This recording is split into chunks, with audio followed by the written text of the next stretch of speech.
Hi, I'm Tim Tuller, Cantor for Music at St. John's Cathedral, with a couple words about the music for this Sunday, September 21st.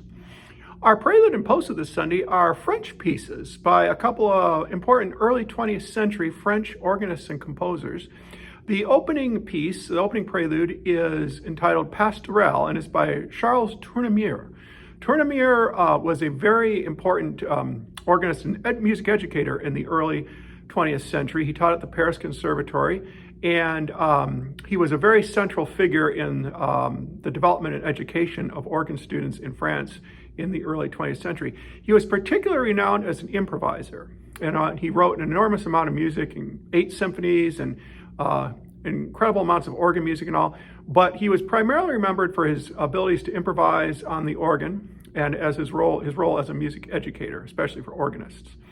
A pastorelle, as its title suggests, is a piece that tends to evoke the calm, tranquil atmosphere of the country. And this piece is a very melodic and colorful piece. The postlude is by Eugene Gigoux. He lived from 1844 to 1925 and was organist at St. Augustine Church in Paris for 62 years. He didn't write an enormous amount of music compared to some of his colleagues. He's remembered today primarily for this toccata and the piece Grand Chœur Dialogue, which is often done with organ, and sometimes organ and brass choirs have done it. We've done it here at St. John's with the Bold City Brass. It's a wonderful piece. His music is very attractive, very accessible, and very, very well written.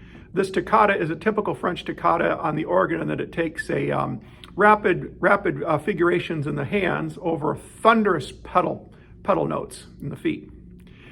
The offertory anthem this Sunday is by a Canadian composer, Healy Willan. Willan turns up quite a bit in services and musical programs at St. John's. He was active in the mid-20th century.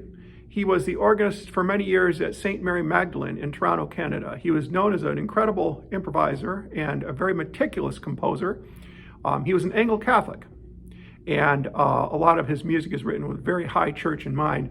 This particular anthem, you'll recognize immediately the tune. It's Let All Mortal Flesh Keep Silence, and it uses the French tune Picardy, which is exactly the same tune that we have in our hymnal to this hymn. And it pretty much states the hymn in a straightforward manner, but it's arranged for choir and organ, so he colors it up a bit, and the organ accompaniment in particular is very interesting and colorful. I hope you enjoy the music this Sunday.